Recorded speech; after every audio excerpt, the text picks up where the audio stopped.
Tidak dilakukan, kita lakukan penindakan tilang. Muhammad Irfan Fauzan, anak wakil ketua DPRD Sulsel pengemudi Pajero ugal-ugalan tak ditahan, didenda Rp1 juta. Sosok Muhammad Irfan Fauzan RB, anak wakil ketua DPRD Sulawesi Selatan, Nikmatul RB jadi sorotan karena aksi ugal-ugalannya. Aksi ugal-ugalan yang dilakukan anak wakil ketua DPRD Sulsel ini menggunakan mobil Pajero Sport, viral di media sosial.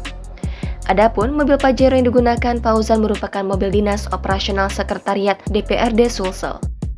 Kasalantas Polrestabes Makassar AKBP Amin Toha mengatakan ada dua jenis pelanggaran yang dilakukan mobil yang dikemudikan Muhammad Irfan Fauzan RB. Kalau pelanggarnya itu pelanggaran pasal 287, 283 terkait masalah mengemudikan kendaraan di jalan dengan tidak wajar dan menggunakan strobo.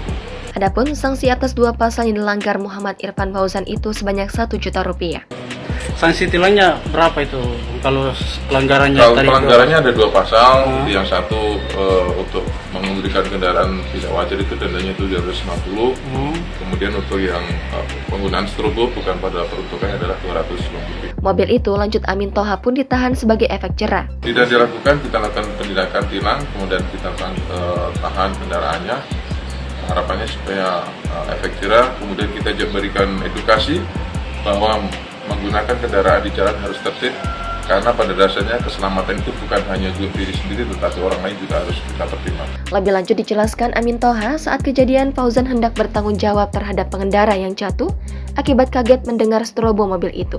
Itu yang jatuh, tetapi pada saat dia kembali lagi ke lokasi dia menunggu, dia punya niat baik katanya mau membantu, tetapi setelah ditunggu beberapa menit tidak ada, makanya dia kembali lagi. Amin Toha pun mengaku telah menyampaikan ke Fauzan jika ada yang keberatan dirinya harus bertanggung jawab. Namun saya sampaikan kalau toh nanti ada yang komplain, ada yang keberatan menjadi korban, harus bertanggung jawab.